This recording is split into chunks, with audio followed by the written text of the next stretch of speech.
கடவுள் தான் நம்ம கை வந்த கலையாச்ச. சின்னப்படா கல்யாணம் கூட வருது. யார?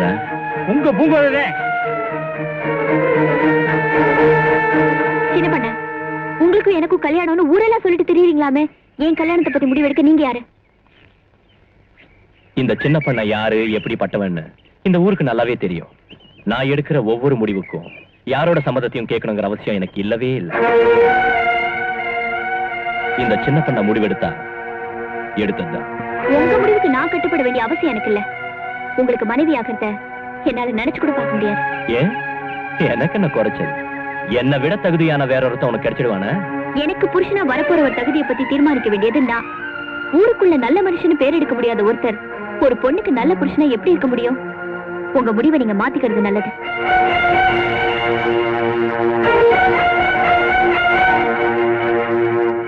என்னன்னா ஊரையே மிரட்டிக்கிட்டு இருந்தானே அந்த சின்ன பண்ண, பூங்கோத கிட்ட எல்லாம் வகையா வாங்கி கட்டிக்கிட்டானாம, கேள்விப்பட்டீங்களா? கேள்வி பட்டியாவா? நான் வாழ்க்கையிலேயே சந்தோஷப்பட்டதே அதை கேள்விப்பட்டதுக்கு அப்புறம் தான். டேய் பண்ணாரு, பூங்கோத ஒரு பிடிவாதக்காரி. அவ சொன்னா எதையுமே மாத்திக்க மாட்டா.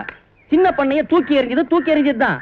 அவன் அவளை கட்டிக்கவும் முடியாம வெட்டிக்கவும் முடியாம நம்ம கண்ணு முன்னால நடு ரோட்ல அலைய போறான் பாரு.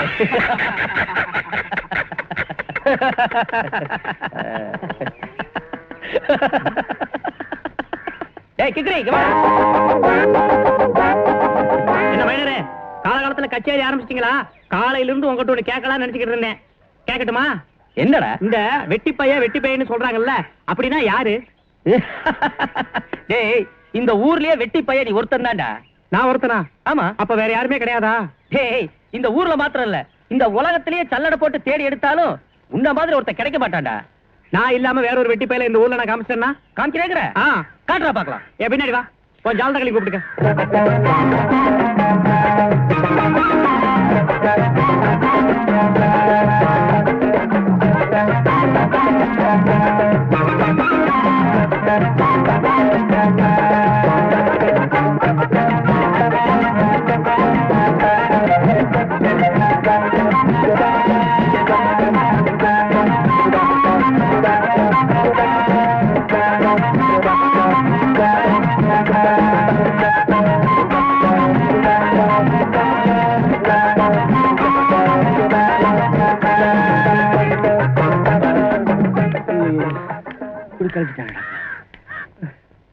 ஏண்டா கிக்கிறே, வெட்டி பயில காமிக்கிறான்னு தெருவா எங்களை அலைய வச்சுட்டேடா.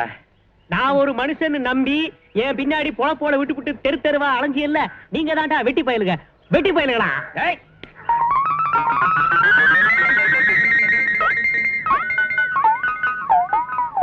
கும்பிடுறேன் தாத்தா. கிக்கிறே, இன்னைக்கு என்ன கிறுக்குத்தனம் பண்ணிட்டு வந்திருக்க? இன்னைக்கு காலையில இருந்து தெளிஞ்சிருச்சு தாத்தா. ஆமா, இன்னைக்கு காலையில இருந்து ஒரு வயலை நான் பாக்கல. இன்னைக்கு நான் மௌனம் வருதேன் தாத்தா. என்ன பேப்பர் படிக்க விடு. ஏன் தாத்தா, இப்ப பவுன் விலையெல்லாம் எப்படி விக்குது? ஒரு பவுன் 4 ரூபா 50 காசுக்கு வித்ததெல்லாம் இப்ப 5 ரூபா 10 காசு ஆயிடுச்சாமே. பேசமா வேர்வை சிந்த வேலை செய்யறவனுக்கு இந்த காலத்துல வயிறு நிறைய சோறு கிடைக்க மாட்டேங்குது. ஒரு வேலையும் செய்யாம வெட்டித்தனமா ஊரை சுத்துற நீ பவுன் விலையை பத்தி கேக்குறியா? சரி, அதை விடு.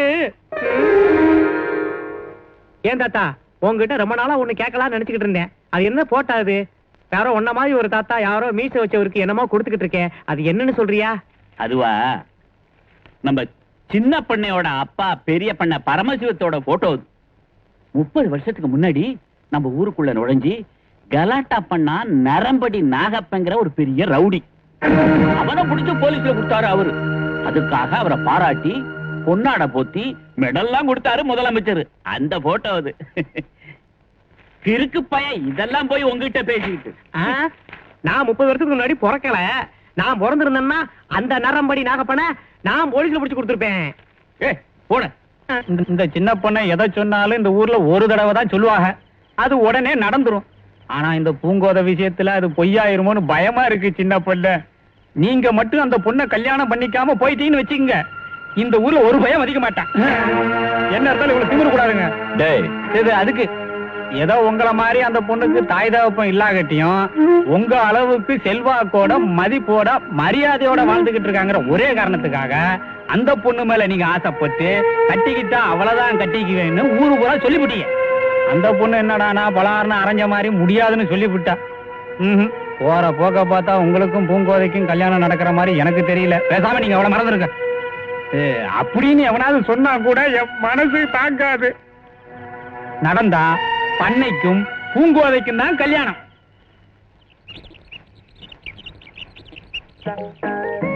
அடேங்கப்பா, இப்பதாண்டா என்ன பத்த அப்பு மாதிரியே இருக்கிற ராசா. அதெல்லாம் சரி, உங்க அப்பு சாராயம்லாம் குடிப்பாராமே, ஒரு நாளைக்கு எனக்கு வாங்கி கொடுத்து. டேய், நான் வியாபாரத்தை கவனிக்கணும். நீ வழக்கமான ஊரை சுத்திட்டு மத்தியானம் சோறு இங்க வந்துரு. இல்ல அந்த புண்ணியவதி பூங்காத வீட்டுக்கு போ. நான் பூங்கோதை வீட்டுக்கு போறது இருக்கட்டும், முதல்ல 50 சேடு. நான் வியாபாரம் பண்ண பிறகுதான்டா காசெல்லாம் கொடுப்பேன். நீ எனக்கு 50 கொடுக்காம வியாபாரம் பண்ணிருவியா? இட்லி தோசை எதுவும் வாந்தி வைத்தி ஆகுன்னு ஊர்ல போய் நான் சொல்லட்டுமா? அடப்பாவி, சொன்னாலும் சொல்லிவிடுவான். இந்தாடா. ஏய், எனக்கு வயசாயி போச்சு. எனக்கு பின்னால உனக்கு சோறு போடுறதுக்கு ஒருத்தி வேண்டாமாடா? அதான் பூங்கோதை எனக்கு எப்பவும் சோறு போடுதுல. சோறு போடுது, வர சினிமா கூட்டு போகுது, எப்ப காசு காட்டாலும் தகராறு பண்ண கொடுக்குது. இதை விட ஒரு ஆம்பளைக்கு என்ன வேணும்? டேய், அவ இந்த ஊர்ல இருக்கிற வரைக்கும் தான் சோறு போடுவா. நாளைக்கே அவருக்கு ஒரு கல்யாணம் ஆகி வேற ஊருக்கு போயிட்டானா நீ என்னடா பண்ணுவ? பூங்கோதை கல்யாணம் பண்ணிக்கிட்டு எந்த ஊருக்கு போனாலும் நானும் கூடவே போயிருவேன். சின்ன வயசுல இருந்து ஒன்னா பழகிட்டு திடீர்னு விட்டுருவேனா? கட்டிக்கிட்டவன் எப்பவும் கூடவே தான் இருப்பான்.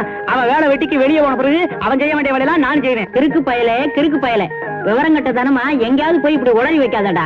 என் தலை எழுத்து. நானா அவர்கிட்ட வய போற வாக்க பார்த்தா என்னையோ ஒரு கட்சி ஆரம்பிக்க சொல்லுவோம் இருக்கேன். அடப்பாவி, போடு.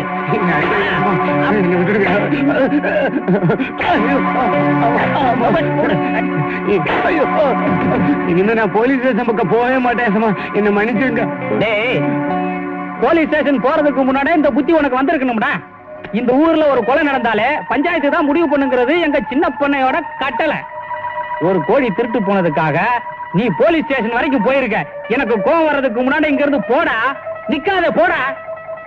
ஏய், துண்ட போடு.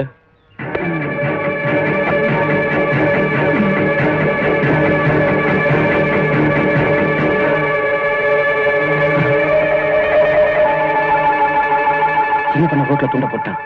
தாண்டா நிச்சயமா அடிப்பான். தாண்டாட்டி போனா நம்மளுக்கு அசிங்கம். இப்ப வேற வழியா போவோம். நமக்கும் ஒரு நேரம் வரும். அப்ப இவனை சந்திப்போம்டா. வாங்கடா. சின்ன பண்ண சொல்லி நான் போட்ட இந்த துண்டை தாண்டறதுக்கு இந்த ஊர்ல ஒரு பயம் இல்ல. பண்ண துண்டை எடுக்கட்டுமா? ஏய், இருடா, அங்க யார் வரா பாரு. ஆடா, நம்ம கிக்கிரி பையா.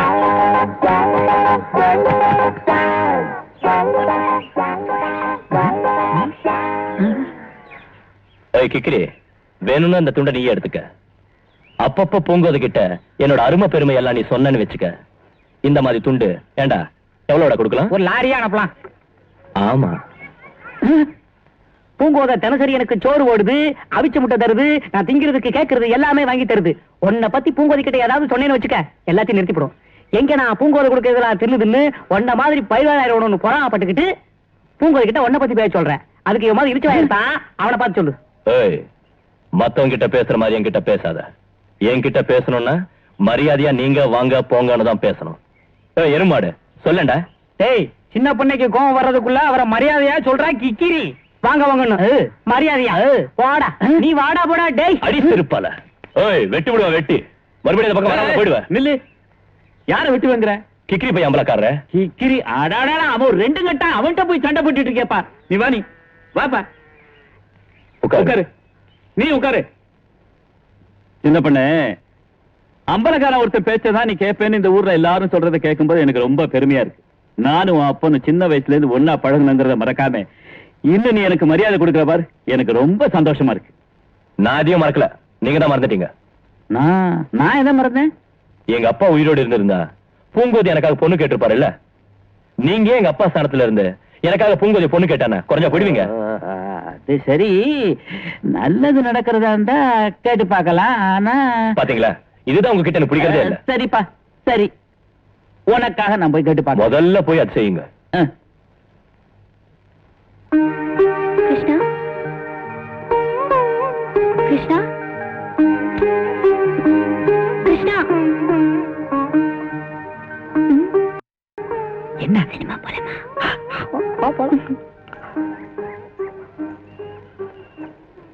டேய் இல்லடா. டேய் டேய், ரெண்டு பேரும் எங்க கிளம்பிட்டீங்க?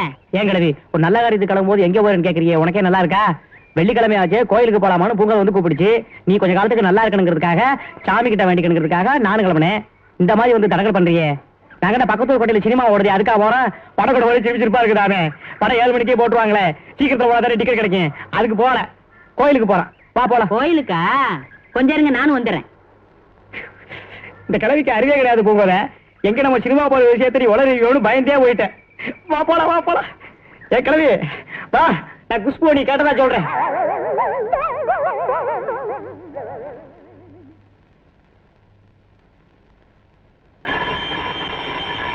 கிருஷ்ணா, கிருஷ்ணா, கிருஷ்ணா, எங்க போன? இந்த மாதிரி கரும்புலாம் காசு கொடுத்து வாங்கி சாப்பிடக்கூடாது. தோட்டம் தரவுல திருடி தின்னா தான் இனிப்பா இருக்கும். உனக்கு வேணுமா? வேண்டாம். நல்ல வேலை, எங்க நீ கேட்டு ஒன்று பயந்து 2 பக்கமும் எச்சு விட்டேன். வா போலாம். ஏன் கிருஷ்ணா, நீயே ஒரு வேலை வெட்டி பார்த்து நம்ம ஆயாவுக்கு உதவியா இருக்க கூடாது? கிழிஞ்சு போச்சு. இதே கழுவி வைத்தா அந்த கழுவியும் கடிச்சு. என்னடா அப்படி கடு பிடிச்சுட்டு ஒரே யோசனையோட ஒரு தோப்புக்குள்ள போய்கிட்டு இருந்தேன். அங்க ஏகப்பட்ட புடலங்காய் காய்ச்சி தொகுச்சு. சரி, நம்ம ஒரு புடலங்காய் அப்படி கொண்டு கைவிட்ட கொடுத்தா கிழவி ரொம்ப சந்தோஷப்படுமேன்ட்டு ஒரு புடலங்காய் அப்படி கொண்டு கொடுத்தேன். பாத்து வா, கிழவிக்கு ஏகப்பட்ட சந்தோஷம். என்ன உட்கார வச்சுச்சு. இந்த வெங்காயம் பச்சை மிளகாய் எல்லாம் அடுப்புல அரிச்சு போடுச்சு. கடைசி அருகாமணி எடுத்து புடலங்காய் அறுக்க போற நேரத்துல புடலங்காய் சொல்லிச்சு. அப்பதான் தெரிஞ்சு அது புடலங்காய் இல்ல, பச்சை பாம்பு. கிளவி போட்டு ஓடின ஓட்டத்துல நாகரசம் மட்டும் போய் தான் நின்னுச்சு. நான் ஒரே ஓட்டமா இந்த பக்கம் ஒண்ணேன், காவேரி பட்டம் போய் தான் நின்னேன். அன்னையில இருந்து கிளவி என்ன வேலையை சொல்றது இல்ல. நீயும் சொல்லாத, பா போலாம். உங்ககிட்ட ரொம்ப நாளா ஒண்ணு கேட்கலாம் நினைச்சுக்கிட்டு இருந்தேன். அந்த சின்ன பண்ண செல்வராஜ் இருக்கான்ல, அவனுக்கு பயங்கரமா திமிரு ஏறி போச்சு தெரியுமா? பாக்கிறவனையெல்லாம் அடிக்கிறது உதைக்கிறதே அவனுக்கு பழப்பா போச்சு. எவனோ ஒரு வீர அவன் கையை கால ஒடிக்க போறான் பாருவேன். இப்ப நமக்கு எதுக்கு அந்த பேச்செல்லாம்? பின்ன என்ன, நீ தான் அவனை கல்யாணம் பண்ணிக்க முடியாதுன்னு திட்டவட்டமா சொல்லிவிட்டில. அதுக்கப்புறம் ஏன் உன்னைய சுத்தி வாரான்? அன்னைக்கு நான் காஞ்சிபுரத்துல இருந்து 50 சேலை வாங்கி அனுப்பிச்சான், அதை நீ திருப்பி அனுப்பிச்சுட்ட. அதுக்கு பிறகு மதுரையில இருந்து ஒட்டியா வாங்கி அனுப்பிச்சான், அதை நீ திருப்பி அனுப்பிச்சுட்ட. இப்ப என்ன தெரியுமா செய்ய போறானா? திருநெல்வேலியில இருந்து 100 கிலோ அல்வா வரப்போறோம் வீட்டுக்கு. நீ வாட்டு கோவத்துல திருப்பி அனுப்பிச்சு விடாத. என்கிட்ட கொடுத்து எத்தனை வச்சாலும் நான் நினைக்கிறேன். உனக்கு வேணா அந்த அல்வாவில் இருக்கிற முந்திரி போய் பேலாம் தாரேன், தின்னு உடம்பு இன்னும் ஒரு சுத்து பெருக்கும். காதல் என்பது பொது உடமை, கஷ்டம் மட்டும்தானே தனி உடமை.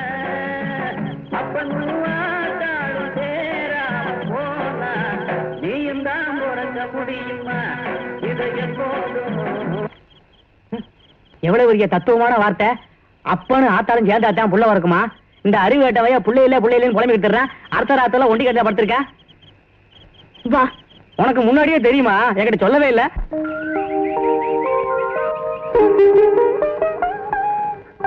சின்ன பண்ணிக்காக நீங்க என்கிட்ட கேட்டதை பத்தி நான் வருத்தப்படல தாத்தா. ஆனா ஒரு கொள்கையை நினைச்சுதான் நான் வருத்தப்படுறேன். மனசுங்கிறது சந்தையில் வைக்கிற கத்திரிக்காய் இல்ல, கேட்ட உடனே எடுத்து கொடுக்கறதுக்கு. என் மனசுக்கு அவரை பிடிக்கல. நேத்தும் சொன்னேன், இன்னைக்கும் சொல்றேன், நாளைக்கும் இதே தான் சொல்லுவேன். என்ன மன்னிச்சிருங்க தாத்தா. பரவாயில்லம்மா, இந்த சின்ன வயசுலயே இவ்வளவு பெருந்தன்மையா பேசுறியே. நீ கோச்சுக்கலன்னா நான் ஒண்ணு கேட்கலாமா? அம்மா பூங்கோத, நீ வேற யாரையாவது மனசுல நினைச்சுக்கிட்டு அதாம்மா இந்த காதல் குதல்ன்றாங்களே, அது மாதிரி ஏதாவது? இதுல கோச்சுக்கிறதுக்கு என்ன இருக்கு தாத்தா? இது வரைக்கும் நான் யாரையும் காதலிக்கல, இனிமேலும் அதுக்கு வாய்ப்பு இல்லை. நான் வரேன்.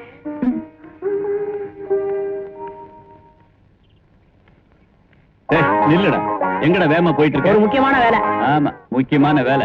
ஏண்டா சின்ன பண்ண ஊர்ல எவ்வளவு பெரிய மனுஷன், அனாவசியமா அவன்கிட்ட கிறுக்குத்தனம் பண்றிய? உன்னை தூக்கி போட்டு மேய்ச்சானா என்னடா பண்ணுவேன்? அதெல்லாம் என்ன ஒண்ணும் பண்ண மாட்டான். ஏன்? அவன் பூங்கோதையை கல்யாணம் பண்ணிக்கலாம்னு சுத்திட்டு இருக்கான். நான் பூங்கோதைக்கு ரொம்ப வேண்டியவன். இந்த சூழ்நிலையில என்ன ஏதாவது பண்ணுவானா? இதெல்லாம் ஒரு கணக்கு. கணக்கா? சரி, உனக்கும் மீச முளைச்சாச்சு, பேசாம உனக்கு கல்யாணத்துக்கு பொண்ணு பாக்கட்டா? ஐயோ பூங்கோத, இந்த கிழடு கட்டிகளுக்கு ஒரு வேலையே கிடையாது. ஊருக்குள்ள ஒரு பொண்ணு சமைஞ்சிடப்படாது, ஒரு ஆம்பளை பேருக்கு மீச முளைச்சப்படாது. உடனே கிளம்பிருங்க மாப்பிளை வைக்க பொண்ணு வாக்குறதுக்கு. எனக்கு ஏற்கனவே பொண்ணு பார்த்தாச்சு தாத்தா. பார்த்தாச்சு? யாரா அது? இன்னும் உனக்கு தெரியாதா? உன் வீட்டுல ஒரு 55 வயசுல ஒரு குமரியை ஒளிச்சு வச்சிருக்கியே, அது யாரு? என் வீட்டுல கோமரியா? அது என் சம்சாரம். அதான் அது சொல்லிருச்சு. உன்னால ஒரு பிரயோஜனம் இல்லையா? நீ செத்த பிறகு என்ன 2ஆம் தரமா கல்யாணம் பண்ணிக்கிறதா? இப்ப அதுக்காகத்தான் 2 பேரும் காத்திருக்கான். இது ஒரு ரகசிய ஒப்பந்தமாக்கும். நேர போய் பேசிக்கிறேன் அவகிட்ட. நீ பேசிக்கிறது இருக்கட்டும். இப்ப எனக்கு ஒரு பயங்கரமான சந்தேகம் வந்துருச்சே. என்ன சந்தேகம்? பூங்கோத, ஒரு பெரிய சந்தேகத்தை தீர்த்து வந்துடுறேன். அப்புறம் வந்து நான் என்னென்ன சாப்பிட போறேங்கிறத சொல்றேன். வா வா வா வா வா. அடடா, என்ன சந்தேகம்டா கேட்க போற? இல்ல தாத்தா, உருண்டையா தட்டையா? எது? நாம தங்கி இருக்கோம்ல உலகம் மண்ணு, அது உருண்டையா தட்டையா? இப்ப என்னடா உனக்கு திடீர்னு சந்தேகம்? நான் ஒரு கதாகலட்சம் கேட்க போயிருந்தேன் தாத்தா. அங்க சொன்னாங்க பரமசிவனுக்கும் பார்வதிக்கும் ஒரு தடவை கல்யாணம் நடந்துச்சான். அப்ப உலகத்தோட ஒரு பகுதி இறங்கிருச்சான், ஒரு பக்கம் ஏறிக்கிருச்சான். கூட்டம் தாங்காம அகஸ்திய முனிவர் போய் நின்னாரா உலகம் ஜாமாயிருச்சான். அதாவது அவங்க எல்லாம் என்ன சொல்றாங்கன்னா பிராணத்துல சொன்ன வரைக்கும் உலகம் தட்டையா. உண்மையா பொய்யா? அது சரிதானே, அதுக்கு என்ன இப்போ? இல்லையே, நம்ம பள்ளிக்கூடத்து வாத்தியார் சொல்றாரு, யாரோ வெளிநாட்டு விஞ்ஞானி சொல்லி இருக்காராம் உலகம் நல்ல உருண்டையா. அதுல எது உண்மை? எனக்கு ஒண்ணுமே புரியலடா உன் கூட. புரியலைன்னு ஒரு அம்பலகாரர் சொல்லலாமா? இந்த கிராமத்துக்கே தலைவர் இது தெரியாம இருக்கலாமா? வா, 4 இடத்துல போய் விசாரிப்போம். உருண்டையா தட்டையா, தட்டையா உருண்டையா, உருண்டையா. தாத்தா, உருண்டையா தட்டையான்னு இந்த டாக்டருக்கு தெரியும் நினைக்கிறேன். நீ இங்கே இரு, நான் போய் கேட்டு வந்துடுறேன். சரி, கட்டுவா. இந்தாங்க, நீங்க 2 பேரும் உருண்டையை சாப்பிடுங்க, நீ தட்டையை சாப்பிடுப்பா. ஏ டாக்டர், உனக்கு தெரியும் நினைக்கிறேன். சொல்லு, உருண்டையா தட்டையா? இவங்க 2 பேருக்கும் உருண்டை, இவருக்கு தட்டை. ஏயா, அவனுக்கு உன் பொண்ணு கொடுக்க போறியா? அவனுக்கு மட்டும் தட்டை? ஏயா, இருக்கிறது ஒரு உலகம், இதுல எப்படியா 2 உருண்டை ஒரு தட்டை வரும்? என் ஹோமியோபதி உருண்டை உலகம் பூரா ஃபேமஸ். ஐயோ, அதை யாரையா கேட்டது? ஏ மாடசாமி சம்சாரா, எனக்கு ஒரு சந்தேகத்தை தீர்த்து வைப்பியா? கேளுடா. உருண்டையா தட்டையா? எப்படி இருந்தா உனக்கு என்னடா? ஐயோ, என் வீட்டுக்காரர் வெளியூர் போயிருக்காருன்னு தெரிஞ்சு ஆளாளுக்கு கேள்வி கேட்க ஆரம்பிச்சிட்டீங்களா? என்னங்க? ஐயோ, இந்த அநியாயத்தை கேட்க யாருமே இல்லையா? தாத்தா, தாத்தா, நம்ம மாடசாமி சம்சாரம் குளிச்சுக்கிட்டு இருந்தால, அவகிட்டையும் கேட்டேன். அவளுக்கும் உலகம் உருண்டையா தட்டையான்னு சொல்ல தெரியல தாத்தா. ஒரு பிள்ளை பேசுறா தாத்தா. குளிச்சுக்கிட்டு இருந்த பொம்பளைக்கு அடே, ஆளை விடு தாத்தா. தப்பிச்சு போயிட்டியா? ராத்திரி 1 மணிக்கு வந்து கதவை தட்டுறேன் போ.